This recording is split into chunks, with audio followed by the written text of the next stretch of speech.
26 जुलाई 2021 का दिन।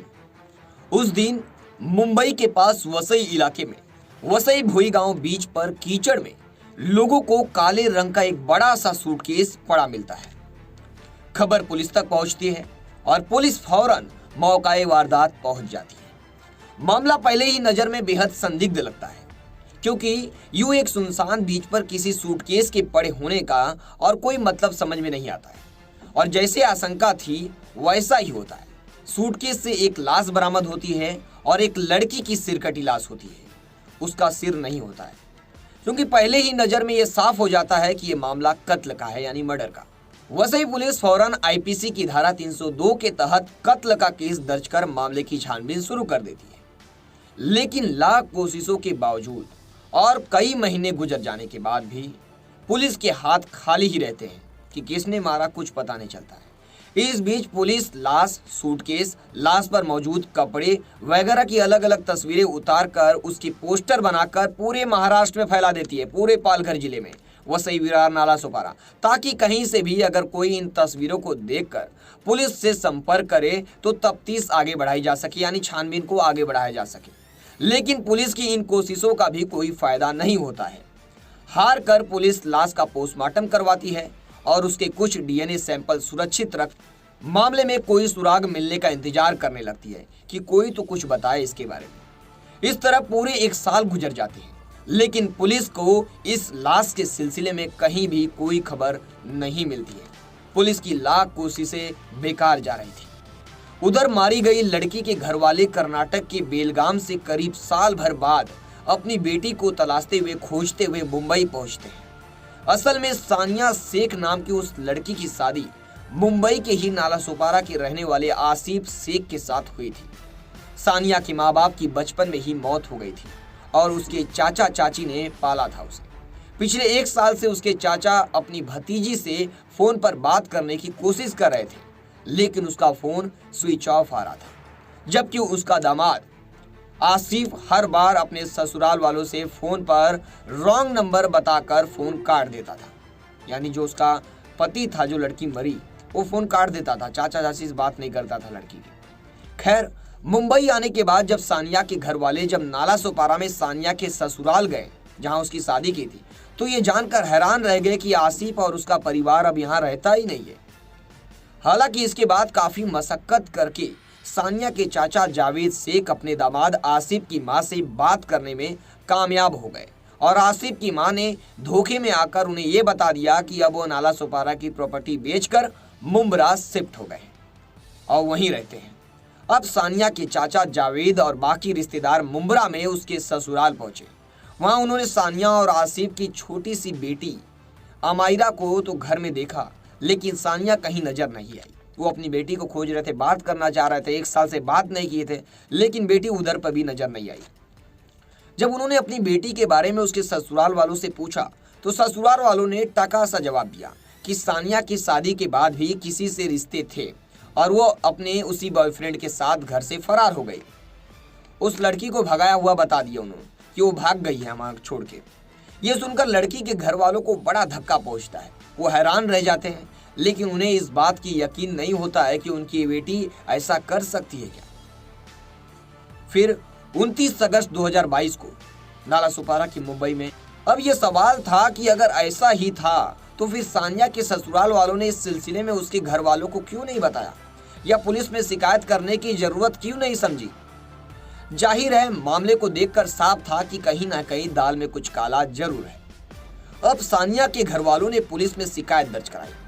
उनकी शिकायत पर नालासोपारा की अचोले थाना पुलिस ने इस साल यानी 29 अगस्त 2022 को सानिया की गुमशुदगी की रिपोर्ट लिखी और नए सिरे से मामले की जांच शुरू कर दी। यानी अब नए एंगल से मामले की पुलिस ने जांच शुरू कर दी। अचोले पुलिस ने साल भर पहले वसई भोई गांव बीच से मिली उस सिरकटी लाश की तस्वीर सानिया के पति और ससुराल वालों को दिखाई तो उन्होंने लाश को पहचानने से इनकार कर दिया। लेकिन जब पुलिस ने यह तस्वीर बेलगाम से आए सानिया के घर वालों को दिखाई तो उन्होंने देखते ही पहचान लिया कि बेटी की ही लाश है, यानी ये उनकी ही बेटी है। घर वालों ने लाश के साथ मिले कपड़े वगैरह को भी पहचान लिया। यानी जो कपड़े मिले हैं, जो सानिया का चेहरा है, घर वाले अच्छे से पहचान गए कि हमारी ही बेटी है। लेकिन जहां शादी किए थे आसिफ के घर वाले, और ना ही आसिफ ने पहचानने से इनकार कर दिया था। अब इस तरह पुलिस अब साल भर पहले मिली सिरकटी लाश की पहचान का पता कर चुकी थी, लेकिन अभी उसके लिए ये पता करना बाकी था कि आखिर सानिया का कत्ल किसने और क्यों किया। लिहाजा पुलिस ने उसके घर वालों की शिकायत पर सबसे पहले सानिया के ससुराल वालों को ही पूछताछ के लिए बुलाया। ससुराल वालों ने पुलिस के पास भी सानिया के घर से भाग जाने की वही कहानी को वापस दोहराया। कत्ल पर हैरानी जताने लगे कि ऐसा कैसे हो गया, ये कैसे हो नहीं सकता, ये सब बातें पुलिस को बनाने लगे हो।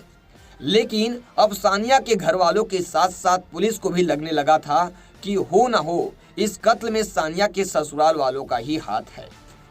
लेकिन पुलिस ने किसी को भी गिरफ्तार करने से पहले मामले की पूरी तरह से तस्दीकी कर लेना ठीक समझा। लेकिन सानिया के पति आसिफ और उनकी नन्ही सी बेटी अमायरा के डीएनए सैंपल कलेक्ट कर लिए। सानिया की लाश से उसका डीएनए सैंपल पहले से ही लिया जा चुका था, क्योंकि बॉडी जब पोस्टमार्टम होती है, अगर बॉडी को कोई पहचानने वाला नहीं मिलता है, लवारिस बॉडी का पोस्टमार्टम या अंतिम संस्कार कर दिया जाता है डीएनए का सैंपल रखकर।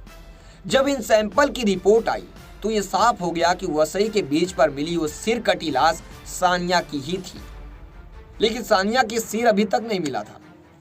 अब ये साफ हो चुका था कि सानिया का साल भर पहले ही कत्ल हो चुका है, लेकिन कातिल को पकड़ना अभी भी बाकी था। पुलिस ने एक बार फिर सानिया के पति से पूछताछ के लिए बुलाया। पति फिर आया। उसने पहले तो पुलिस को तमाम झूठी सच्ची कहानियां सुनाई, लेकिन फिर जैसे ही पुलिस ने उसे सख्ती और आखिरकार वो टूट गया। यानी जब पुलिस ने टॉर्चर किया और सख्ती से पूछताछ की तो टूट गया और पूरी कहानी बता दी। उसने मान लिया कि उसी ने अपने घर वालों के साथ मिलकर अपनी बीवी सानिया की जान ली थी और उसकी सिर कटी लाश वसई के भुई गांव बीच पर सूटकेस में भरकर फेंक दिया था। जबकि लाश की पहचान ना हो इसलिए उसने उसके सिर को खानीवाड़े की खाड़ी में फेंक दिया था। यानी बॉडी अलग और सिर अलग जगह पर फेंका था। आपको बता दे, यही वो दिन था जब लोग खुदा की राह में कुर्बानी दे रहे थे, यानी बकरी ईद का। तब आसिफ और उसकी परिवार ने सानिया का कत्ल किया था। इस रोज जब पूरी दुनिया बकरी ईद की खुशियां मना रही थी, तब आसिफ के घर वाले पूरी प्लानिंग के मुताबिक अपनी बहू की जान ले रहे थे। उन्होंने बकरी ईद के बहाने सानिया की छोटी सी बेटी अमायरा को पहले ही उसकी बुआ के यहाँ भेज दिया था, यानी बुआ के घर उसकी छोटी बेटी को भेज दिया था। फिर आसिफ, उसके पिता हनीफ और आसिफ के भाई यासीन ने मिलकर पहले सानिया के हाथ पांव बांधकर उसे पानी के टब में डाल दिया और डूबने से उसकी जान चली गई। इसके बाद सबूत मिटाने के लिए आसिफ और उसके पिता हनीफ ने खुद अपने हाथों से सानिया का सिर काट कर धड़ से अलग कर दिया, यानी सिर को बॉडी से अलग कर दिया। फिर सिर और धड़ को अलग अलग जगह फेंकने की प्लानिंग की। उन्हें पकड़े जाने का डर कुछ इतना ज्यादा था कि सिर काटने के बाद भी आसिफ ने पहले हेयर ट्रिमर से सानिया के सिर के बाल हटा दिए और फिर उसके चेहरे पर ओठों के करीब मौजूद एक तिल को भी काट कर निकाल दिया, ताकि अगर कहीं कटा हुआ सिर भी पुलिस के हाथ लग जाए तो उसकी पहचान ना हो। इसके बाद आसिफ ने अपने भाई यासीन के साथ मिलकर उस सिर को एक बाइक पर ले जाकर खानीवाड़े की खाड़ी में जाकर फेंक दिया। फिर धड़ को निपटाने के लिए आसिफ ने अपने कैब ड्राइवर बहनोई यूसुफ को घर बुलाया और फिर धड़ को एक बड़े से सूटकेस में पैक कर वसई के भुई गांव बीच ले जाकर फेंक दिया। बेशक इस वारदात के 6 दिनों के अंदर ही सानिया की सिर कटी लाश बरामद हो गई, यानी अब सानिया का बॉडी मिल चुका था। लेकिन पहचान ना होने और किसी भी घर वाले के सामने नहीं आने की वजह से करीब साल भर तक ये मामला अनसुलझा रहा। लेकिन आखिरकार जब उसके चाचा ने पुलिस में रिपोर्ट लिखवाई तो सानिया के कत्ल की रोंगटे खड़े करने वाली ये सच्चाई सामने आ गई। इसके बाद पुलिस ने आखिरकार सानिया के पति आसिफ और उसके ससुराल वालों को गिरफ्तार कर लिया है। सोचिए, एक खौफनाक घटना कहीं दूर की नहीं है, ये वसई की घटना है। पुलिस ने इस खौफनाक साजिश का खुलासा कर कातिलों को जेल की सलाखों में पीछे तो पहुंचा दिया, लेकिन सबसे बड़ा सवाल यही था कि आखिर एक परिवार ने इतनी बेरहमी के साथ अपनी बहू की जान क्यों ली और साल भर तक ये राज बाहर क्यों नहीं आया।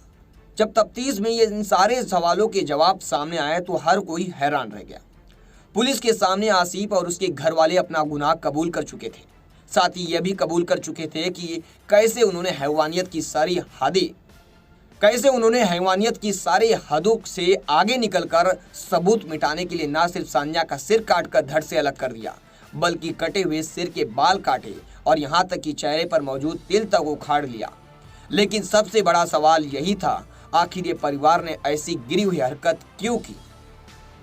असल में एक बच्ची को गोद लेने के लिए ये पूरी खून की साजिश रची गई थी। दरअसल आसिफ के घर वाले आसिफ और सानिया की बेटी अमायरा को किसी और को गोद देना चाहते थे, यानी बेटी को किसी और को देना चाहते थे।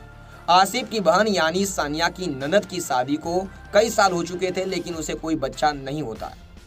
ऐसे में जब आसिफ और सानिया के घर में अमायरा ने जन्म लिया तो घर वालों ने तय किया कि वो इस बच्ची को अपनी बेटी को गोद देंगे और उनकी बेटी ही बच्ची की परवरिश करेगी। गोद देने के लिए सोचिए, लेकिन फिर यहीं से एक नया बोर्ड आता है। आपको बता दें, लेकिन किसी भी दूसरी माँ की तरह सानिया के लिए फैसला करना इतना आसान नहीं था। उसने अपनी बेटी अमायरा को खुद से अलग करने से साफ मना कर दिया। बस यही वो बात थी जिसने पूरे ससुराल को सानिया का दुश्मन बना दिया। अब सानिया पर जुल्म सितम की शुरुआत हो गई और फिर एक दिन वो आया जब उसका कत्ल कर दिया गया। आसिफ और उसके घर वालों ने सानिया का कत्ल पूरी प्लानिंग के साथ किया। कत्ल के लिए उन्होंने बकरीद का दिन चुना। बकरीद के बहाने उसने पहले सानिया की बेटी अमायरा को उससे अलग कर उसकी बुआ के घर भेज दिया, जिससे वो अमायरा को गोद देना चाहते थे। इसके बाद तय प्लानिंग के मुताबिक पहले उन्होंने सानिया के हाथ पैर बांधकर उसे पानी में डुबोकर मार डाला और फिर सबूत मिटाने के लिए लाश के टुकड़ों कर दिए। फिर टुकड़े करके उसे सूटकेस में पैक करके भुईगांव बीच वसई में फेंक दिए। किसी को कत्ल के बारे में कान खबर नहीं हो, इसलिए उन्होंने सिर्फ सर और धड़ को अलग कर अलग अलग जगह पर फेंक दिया और मकान नाला सोपारा से बेचकर मुंब्रा चले गए रहने। सोचिए, फिर उनके माँ बाप, सानिया के माँ बाप 1 साल तक अपनी बेटी से बात करने के लिए तड़पते रहे। फिर एक दिन ऐसा आया कि वो खोजते खोजते 1 साल बाद अपने बेटी के ससुराल पहुंचे नाला सोपारा। लेकिन नाला सोपारा में भी उनका कुछ पता नहीं चला, तो बाद में उन्हें पता चला कि वो मुंब्रा चले गए हैं। जब मुंब्रा चले गए, मुंब्रा में अपने ससुराल गए, अपनी बेटी के ससुराल गए, तो उन्होंने पता पाया कि मेरी बेटी कहीं भाग चुकी है, क्योंकि ससुराल वालों ने ऐसा बताया। फिर पुलिस को मामला दर्ज करवाया सानिया के चाचा चाची ने, क्योंकि माँ बाप तो नहीं थे सानिया के। धीरे धीरे मामले का खुलासा इस तरह हुआ। इस पर आपकी क्या राय है हमें कमेंट सेक्शन में जरूर बताएं। फिर मिलेंगे एक नई कहानी, एक नई वारदात के साथ। तब तक के लिए जय हिंद।